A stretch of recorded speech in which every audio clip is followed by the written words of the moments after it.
let's go. Arr, live from the SS Dankoski, where we're hunting sea squirt for their blubber, which be a very time-consuming practice, because there's not a lot of blubber on a squirt. Ahoy, I see one off the larboard bow. Fetch the tiny harpoon. Today's first day, best of my life. Sea squirts is what we calls an invasive species, and it ain't just them, it's the zebra mussels and the rock snot. Arr, me hates the rock snot. Oh, and there's the mile-a-minute vine that'll strangle you as sure as it'll look at you. And now he's been using suction harvesting on his fan wart. Colin McEnroe.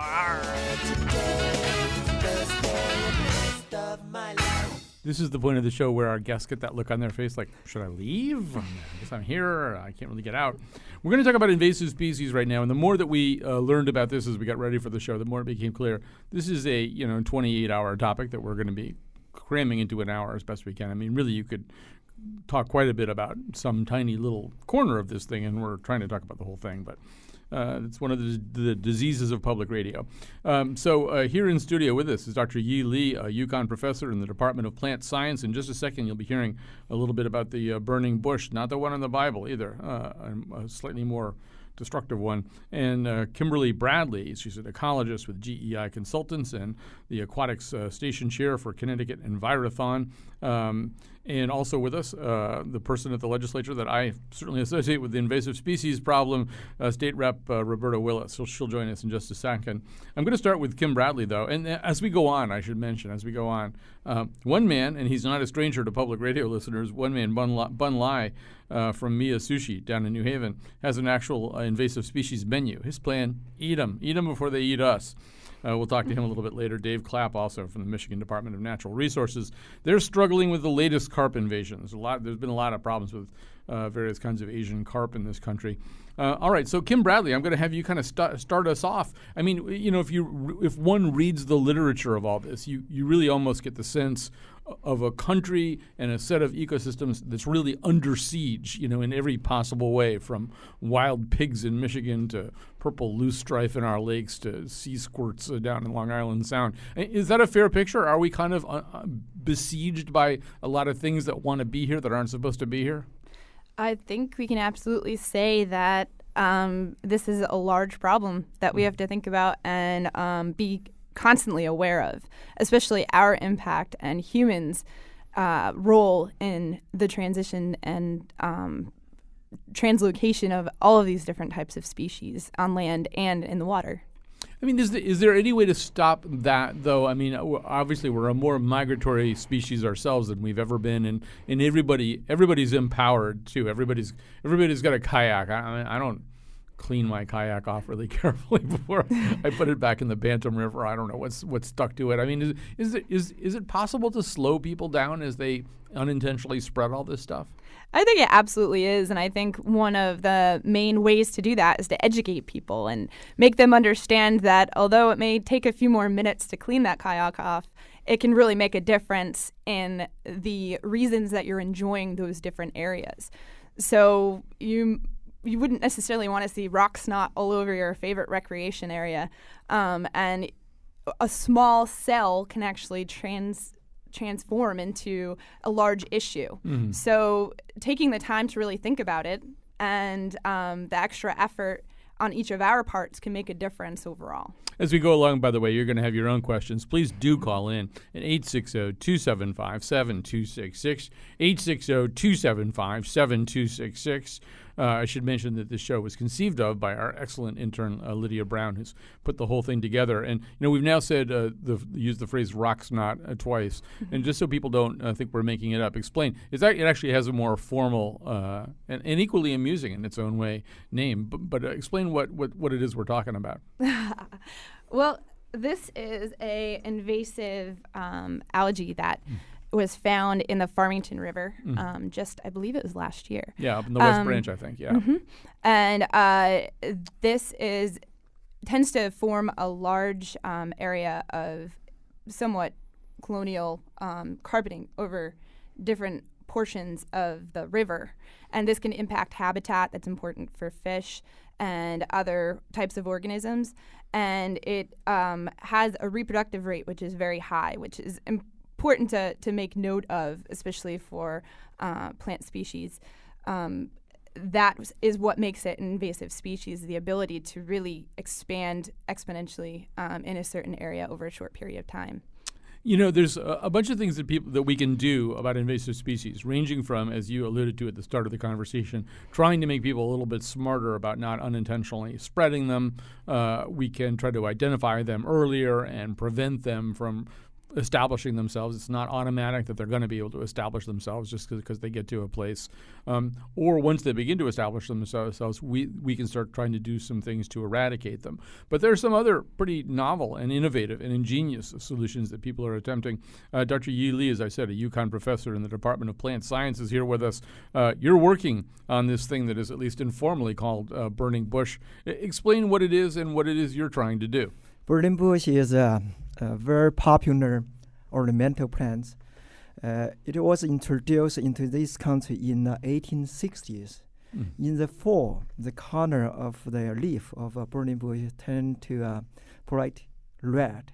So many people saw that color, see that color, immediately love or like those plants. However, the other plant is very harmful to our environment. They spread very rapidly. I think it was in 1960. It was first reported that burning bush is or was invasive at that time in eastern Pennsylvania. Now you can see in the eastern part of this country or in many areas, including down to Florida, plants become very invasive and spread all over the place. And so one of the things that you're looking into is there a way to actually alter the species so it's not as invasive, right? Yes. One of the new form of burning bush we have developed recently is those plants do not produce seeds, so cannot reproduce. Therefore, they cannot spread. If you grow one plant in there, plant one in there, it's going to stay there. Not like the original ones that you plant one here, you may see thousands, 10,000 nearby or distantly 10 miles away, because birds eat those fruits of burning bush and then carry the seeds far away and spread. So and they poop them onto my car, yes. and then I drive them even longer distances. Yes. Interestingly, that the seeds, after passing the digestive system of birds, the seeds can germinate much better. So it's like a little extra it's like Miracle Grow. Yes. That's coming out. So that we actually have burning bush over here. Is that good burning bush or evil burning bush? Those are good ones. Good ones. I brought here good ones today. Those are called a triploid, sterile, non-invasive. All right. Because you wouldn't bring an evil burning bush. No, What would be the point, actually? No, I wouldn't. And so, I want to sort of add to this conversation because as Dr. Lee just indicated, part of the problem here is that some of these plants are plants that people want. The problem with the burning bush was people liked it. It was pretty. People like, and Kim, people like bittersweet, right? Because it's pretty. Everybody loves bittersweet. But what about it? But bittersweet is also evil, right? Absolutely. It's definitely one of our invasives that we struggle with, and everyone probably sees them in the fall turning bright orange. They're actually quite nice to look at, but they're also very attractive to birds. So we're going back to our transfer mechanism. Yeah. So obviously, the solution is to make birds illegal. Roberta Willis is a lawmaker who's been dealing with this whole question for quite some time. She joins us now. She's represents the northwest corner of the state. Every time I see her at the state capitol, she talks to me about invasive species, just about. And she's with us now. So, Roberta, in terms of what you understand about what's happening in Connecticut, first of all, what are the real sort of hot spots? What are the things that an invasive species person should be really worried about?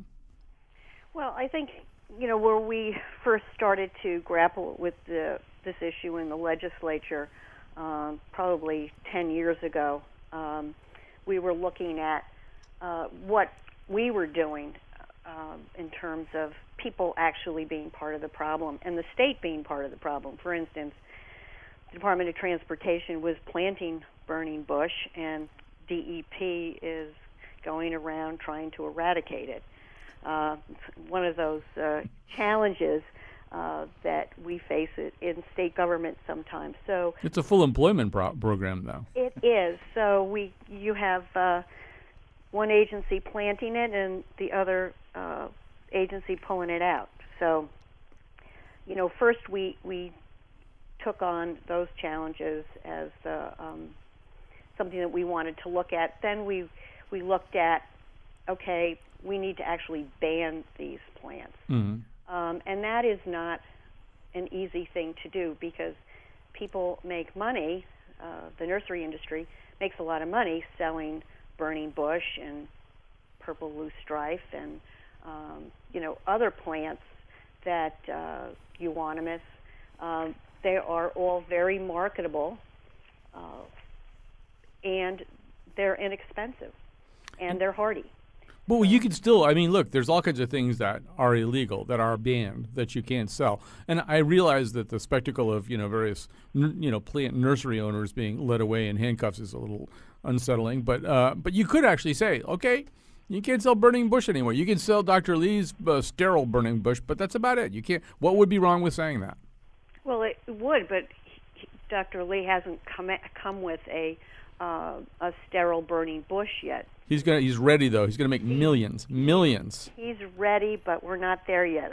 We are still basically dealing with human trafficking of invasive species, and how does the state develop policies to address them? And I really came into this issue years before I was in the legislature, and that was with Eurasian milfoil, which that's the stuff that's up in Twin Lakes, up in Salisbury, right? Exactly. I live in Lakeville, so lakes are very important to us and a major part of our landscape.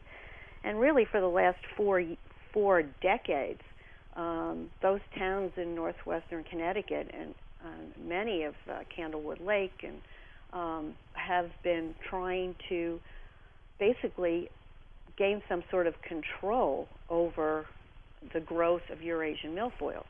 Because, as you were saying, burning bush is a religious icon.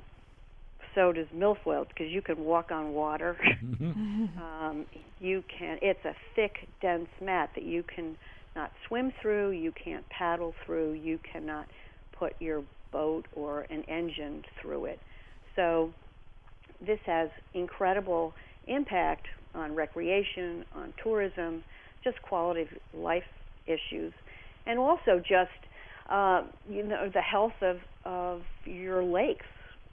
It chokes off not only the native habitat, but it also has an effect on oxygen levels in the water and so forth. So it is, and we spend hundreds of thousands of dollars trying to control it so we can use our lakes. Well, yes, and there have been all kinds of. In fact, I used to go up to Twin Lakes. There was a guy up there named Morgan Schaefer who had a special boat that he drove across the milfoil that, I don't know, it churned up the water and altered the chemical balance. But I didn't really notice the milfoil going away. I want to talk a little bit more about what works and what doesn't, particularly with all of our experts here. First, let's grab a call from John in Cheshire. Let me say again, our number, 860-275-7266. 860-275-7266. And here's John in Cheshire. Hi, John. Hi, guys. Thank you for taking my call. Something that the public doesn't maybe realize about this problem, and they may say, well, what's the big deal? And it's a huge deal because by the time most people notice it, it's way too late. And that's one of the problems is you have to learn about this right away. And just because you see green doesn't mean it's not something that's really bad for the land and it's going to block out our natural trees. Anybody that likes New England or likes foliage really needs to be aware of this problem. And one place you can really see what we're talking about is if you go over the Putnam Bridge, the Route 3 bridge from 91 over to Route 2. Both sides of that bridge are absolutely choked. Everything looks green, but if you look for a second longer, every single thing that you're seeing is invasive bittersweet. And it's completely choking, and literally physically tearing down all of our native heritage trees. And whereas Connecticut used to once be a place to go for beautiful foliage, and it's a huge economic attraction, we stand to really risk millions and millions of dollars if we allow it to get out of hand. And that's one place that it truly has gotten out of hand. Great call, John. Thanks very much. We're going to go to a break pretty soon here, but I'm going to go back to you, Dr. Lee, just for a second here. I mean, we're going to talk all day long about different kinds of approaches to dealing with this, but it sounds like what you believe, and I think this belief is not restricted just to the burning bush plant, is that one of the best ways to do this is to kind of genetically outsmart the plant? Do you think this is something that can be done over and over again? Yes. It can be done not only for burning bush. By the way, we will have our sterile, non-invasive burning bush released in 3 or 4 years. Do you get large quantity? Do you get like 15% of that or anything like that? I don't know. That nothing to do with me. Susan Herb's getting it all? Or Harvard University going to get something, but I hope that we can have some money back for our research to develop other sterile cultivars, non-invasive cultivars of other invasive plants. Therefore, yes, answer your question, yes, we can use the same technique or different technique to genetically change the composition of certain genes so that they can become non-invasive. Okay, that can be applied for other, so that's one technique. Kim, what gives you hope? What kinds of ideas give you hope about fighting invasive species? Well, I think, again, like I said, shows like this where we're educating people for the prevention, but I think overall something our last caller said that we need to think more about is dealing with current invasions. So dealing with the presence of invasives in aquatic and terrestrial environments. And the fact is that we're developing more and more methods and researching ways to control some of these invasive species. So I don't think we should give up. There's many approaches to habitat restoration that we can take, and there's many different types of control that are taking place, both physical, chemical, and even some biological approaches. So I think we really need to help educate people and start tracking using different programs. There's the Invasive Plant Atlas of New England, and the Connecticut Invasive Plant Work Group actually has the ability, if individuals throughout the state do identify the presence of different types of invasive species, they can report the problem. And we have many groups starting to track where certain invasives are located, and we can start employing certain approaches to control these invasive populations. Roberta Willis, there are all kinds of methods, as we're saying, that can be used for eradication or control, although some of them are kind of double-edged swords. Like, hasn't Connecticut tried using the grass carp as an eradication method, as a way of eating up some of the plants that are growing in the lakes? Yes, it's been used on a limited number of ponds in Connecticut, but it really is a little controversial. There does have to be a lot of controls on that. It can't be a lake that or a pond that would feed into something else. So it has been tried. I haven't heard about it used very widely lately, so I'm not sure that there are many places that are still using it, but I'm sure there probably are a few. There are risks with something like that, though, and we're going to be talking to an official from Michigan later about what the grass carp has done up there. And sometimes you sort of wonder whether you can ever guarantee that something is going to stay in one spot. Well, it's not even just where staying. It's also a question of what they'll eat. And there are good forms of native milfoil and plants, obviously, that are healthy for our lakes and streams. And, the carp may not be that discriminating, so that's another issue. All right, we're going to take a quick break here. We actually have a little bit of fundraising, I think, that's going to go on during that break, but it won't take long. We'll be back with more of this conversation about invasive species. Feel free to call in. I'm an invasive species. It's the only place I've ever known is home. I'm in the 7th generation to populate this northern temperate zone. Oh, we're back. Oh, that's right. I was was listening for music, even though they told me there wouldn't be any. All right, so here we are. We're back. We're talking about invasive species. And with us on the phone, Roberta Willis, state representative, probably has taken the lead up there in the General Assembly and talking about invasive species. Here in the room with us, we have Kim Bradley, an ecologist with GEI Consultants and the Aquatic Station Chair for Connecticut Envirothon. We have Dr. Yi Li. He is a UConn professor in the Department of Plant Science and has developed one sort of sterile version of an invasive species called burning bush. All of that and a lot of conversation to come. We're going to talk to Bun Lai from Mia Sushi in New Haven in just a second. But let me grab, first of all, that we did have a tweet about something that actually we were discussing. Let's see. Or no, actually it was a caller who didn't want to be on the air, but same idea. Somebody wanted to know, and I think, Kim, maybe you can talk a little bit about this, about Japanese knotweed. Where does it come from, and how do you get rid of it? So Japanese knotweed came over from, I believe, Japan. We can Good actually guess. look. We can look up. It's a reasonable surmise. Some of the information from it, but it's a large, probably, what is it, 5 to 6 feet tall at full growth, invasive plant. It looks kind of like bamboo if you were to look at the stem of the bush, and it tends to form very large, we call it monoculture stands. So that means that it's one species. It drives all of the other vegetation out from underneath it. It's got large foliage in terms of leaves, so any plants have a very hard time growing underneath. One thing we learned during the break is don't mow it, right? Yes, it can fragment and spread through fragmentation, so that can be a problem. People think that maybe they can mow it down and get rid of it, but that likely will not be successful. There have been many strategies tried to see how to control it. I'm sure a physical approach that's taken is burning at times. And another approach is very precise application of pesticides. So, we want to kind of discuss with the callers that you should probably contact an outreach group such as the Connecticut Invasive Plant Working Group for terrestrial plants and discuss with them some of the approaches that you can take to control.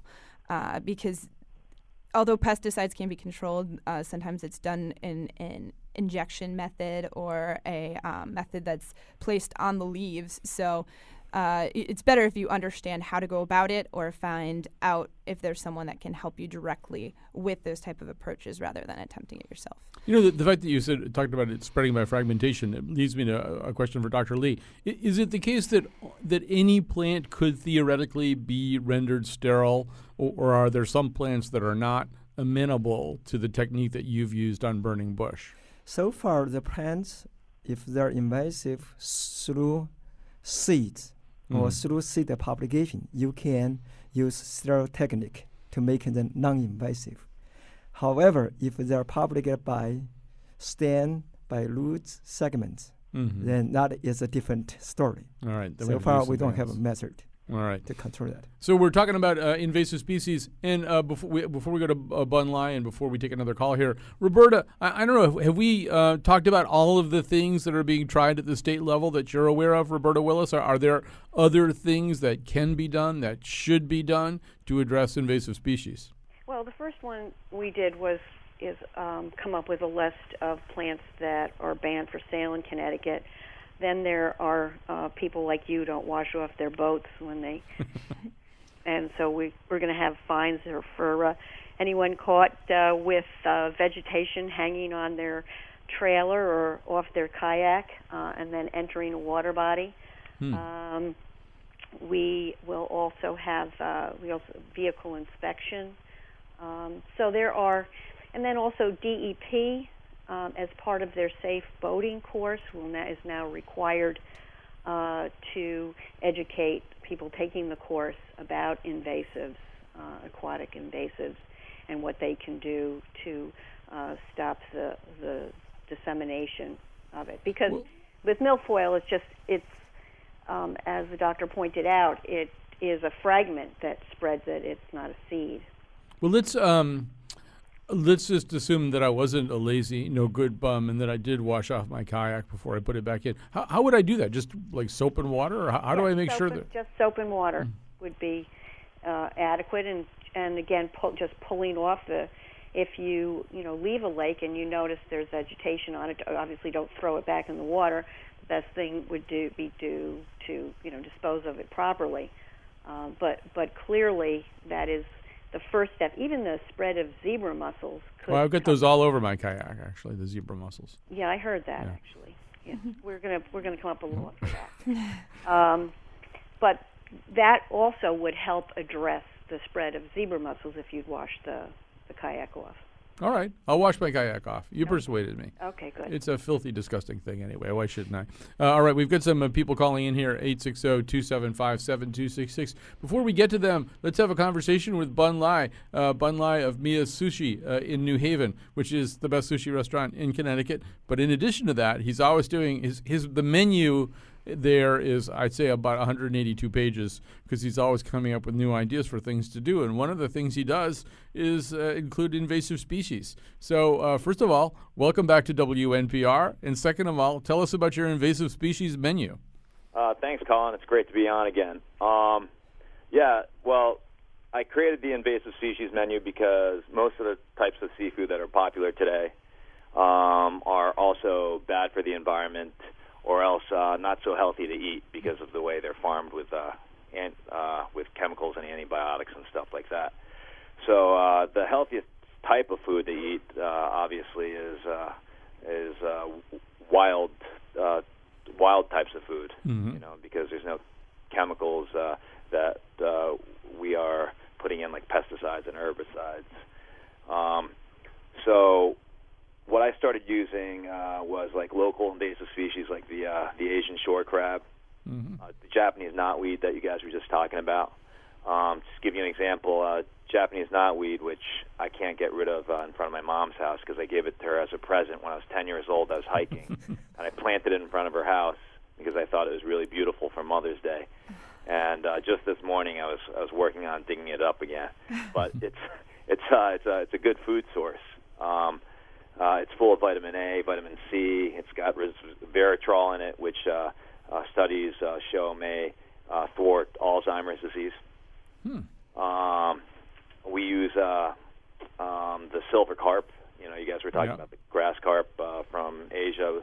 We have a bunch that was just sent to us from Louisiana. It's in 18 states. It's problematic, but as a food source,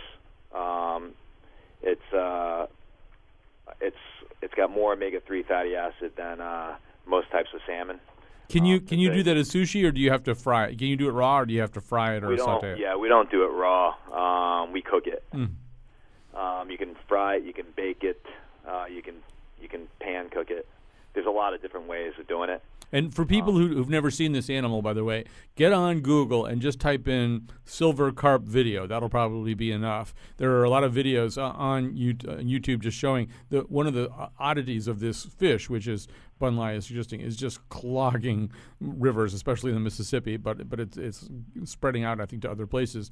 When approached, or if it senses any kind of predation, it leaps out of the water. And there are a lot of videos where you'll see 200 or 300 of them leaping out of the water with pretty good hang time, too. And it's an amazing thing to look at. But I had known, Bun, that there was some attempt to sell them to China, that there's a big industry now trying to sell the silver carp to China where they are eaten. So it's good to know somebody's eating them here, too. Yeah.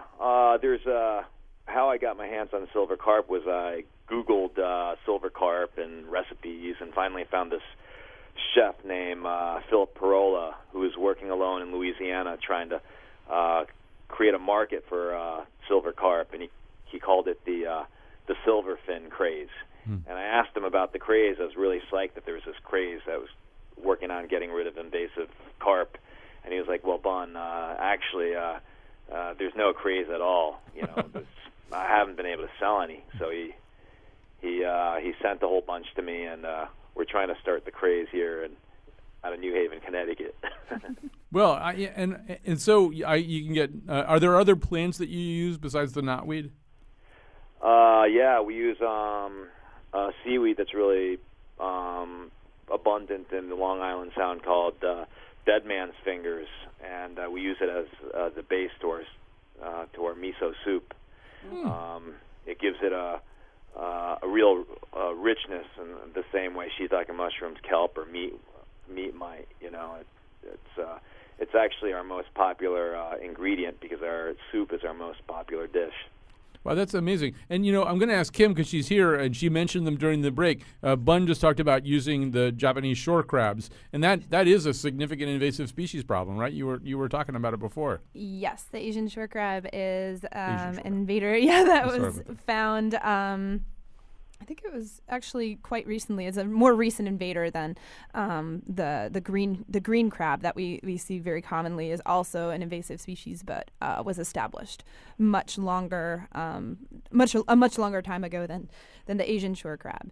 And there's been a lot of work looking at the Asian shore crab and it's how it has fit into the local food web. So there's been quite a bit of work, I know, through my graduate education down at UConn Avery Point. All right. Well, first of all, Bun Lai at Mia Sushi, I got to come down and try this. It just the idea of eating invasive species, it A, sounds delicious, and B, would give me great pleasure to know I was actually accomplishing something with my gluttony. Awesome. Well, maybe I'll just take you out on the boat. Yeah, that's right. We do have a standing arrangement that Wolfie and I are going to go out on the boat with him and when he goes out to gather these things. All right. Well, listen, it was great talking to you. We got a ton of calls here and a limited amount of time. I want to just get to one or two phone calls. Here's Eric from Cheshire. Hi, Eric. Hi. Is this Colin? Yeah, you're on the air. Yes. I am calling because we have what I believe to be an invasive snail species in Cheshire called the Asian mystery snail in one of our major swimming lakes at the Mixville Recreation Area in town. And the snail was not always here. In fact, the first time I had noticed the snail, it was at a park, Panthorn Park in Southington, at a lake there, and it wasn't for maybe 4 or 5 years after that I started to notice the snail in Cheshire. Does anybody besides you call it the mystery snail? Well, I have. Various authors have, and on the internet. Okay. So on the internet. Kim, have you ever heard of a mystery snail? I honestly am not very aware of the freshwater Asian mystery snail. We'll have to look into that one. Yeah. Yeah, this snail reaches about the size of an egg. It's a very large snail, and it reproduces. The females give birth to live young, as opposed to the other snail species that lay eggs. Mm-hmm. And it really reproduces prolifically. Wow. They're not like really fast though, or there's nothing really. They're still like snails. They're not disturbing in some other way, right? Did you say the word fast? Fast, yeah. They move fast. They're slow. Oh, that's good. That's reassuring. They're slow, but at this particular lake, they're just taking over, and when they die, they get washed to the shore, and they start to rot and reek. All right. Well, we're going to do a full investigation of this, and then Dr. Lee is going to breed a sterile snail, and we're going to put them out there. We're going to do snail birth control. It's very disturbing. Of course, you know the old story about the guy whose doorbell rings. He opens it up. There's a freshwater mystery snail sitting on the mat. He doesn't see anybody else around. It's just a snail down there. Picks up the snail, throws it back in the garden. A year goes by. The doorbell rings again. He opens the door. The snail's there. The snail says, "What the hell was that all about?" All right, we have to take a break. We'll be back.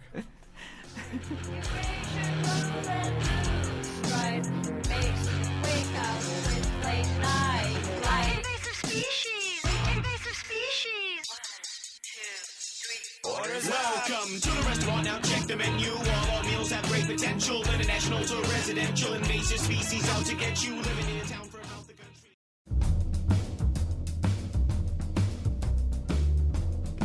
I'm surrounded by zebra mussels. No choice but to throw the dynamite in the water and blow the bloody beggars to kingdom come.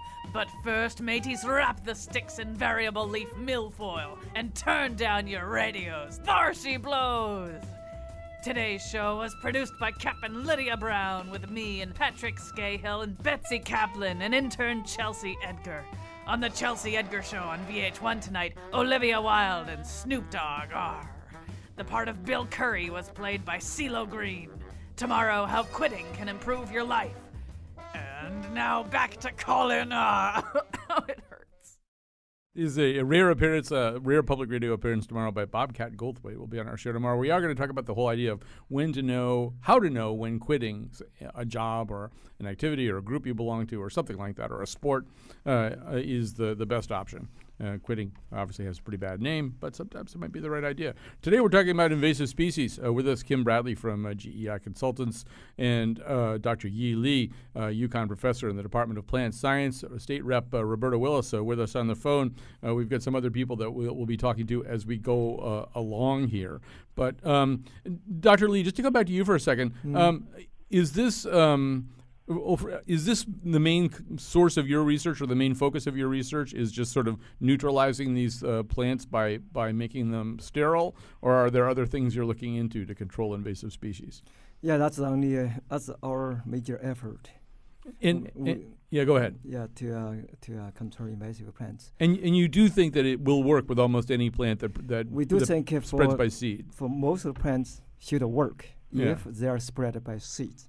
But it won't address the problem. I mean, you have to sort of combine that with the public education effort in favor of only buying those kinds of plants. I mean, if the people continue to buy the evil version of the plants, then we get nowhere, right? Yes, definitely. All right, so that's a big part of it. Yeah. All right, so we also want to talk a little bit. You've heard us make a reference to carp, and Roberta Willis, as far as I know, or I could ask Kim too, we don't have a major carp problem in Connecticut yet. We don't have an invasive carp here. No, we don't.